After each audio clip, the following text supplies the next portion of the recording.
నమస్తే, welcome to NXTG news. ఈనాటి వార్తా విశేషాలు. ప్రజా సమస్యల్ని పరిష్కరించడమే తొలి ప్రాధాన్యతగా తీసుకుంటామని గుంటూరు జిల్లా నూతన కలెక్టర్ నాగలక్ష్మి తెలిపారు. గుంటూరు జిల్లాలో పనిచేయడం తన అదృష్టంగా భావిస్తున్నట్లు చెప్పారు. రాజధాని అమరావతి గుంటూరు జిల్లాలో ఉన్నందున తన బాధ్యత మరింత పెరిగిందని అన్నారు. గుంటూరు జిల్లా నూతన కలెక్టర్ గా నాగలక్ష్మి బుధవారం కలెక్టర్ ఛాంబర్లో బాధ్యతలు స్వీకరించారు. వేద పండితుల ఆశీర్వచనాల నడుమ ఆమె ఛార్జ్ షీట్ తీసుకున్నారు. ఈ మేరకు నాగలక్ష్మి మీడియాతో మాట్లాడారు. గుంటూరు నగర కమిషనర్ గా గతంలో పనిచేయడం జరిగిందని తెలియజేశారు. తిరిగి జిల్లా కలెక్టర్ గా పనిచేసే అవకాశం కల్పించిన రాష్ట్ర ముఖ్యమంత్రి నారా చంద్రబాబు నాయుడుకి కృతజ్ఞతలు తెలియజేశారు. ప్రజలకు నిత్యం అందుబాటులో ఉంటామని వివరించారు. అందరికీ కూడా నమస్కారం. నేను నాగలక్ష్మి ఇవాళ గుంటూరు జిల్లా కలెక్టర్ గా ఛార్జ్ తీసుకోవడం జరిగింది.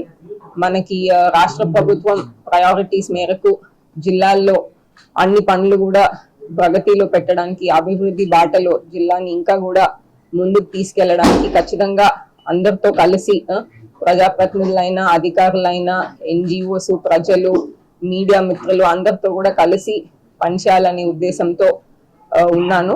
ఇదే కాకుండా మనకి ప్రజలకి కూడా వాళ్ళకి ఏదైనా సమస్యలున్నా, ఫిర్యాదులున్నా ఎప్పుడు కూడా మనకి ఆఫీషియల్ ఫోన్ ద్వారా కానీ, మెయిల్ ద్వారా కానీ ఆఫీస్ లో కూడా అందుబాటులో ఉంటానని తెలియజేయించున్నాను. నాకు ఈ అవకాశం ఇచ్చిన రాష్ట్ర ప్రభుత్వానికి, తర్వాత గౌరవ ముఖ్యమంత్రి గారికి ధన్యవాదాలు తెలుపుకుంటూ, నేను ముందు పనిచేసిన జిల్లాలోనే మళ్ళీ కలెక్టర్ గా పనిచేయడానికి అవకాశం వచ్చిన దానికి నేను చాలా సంతోషిస్తున్నాను. సో ఇవాళ మీ అందరికీ కూడా తెలియజేస్తూ ధన్యవాదాలు తీసుకుంటాను. Thank you.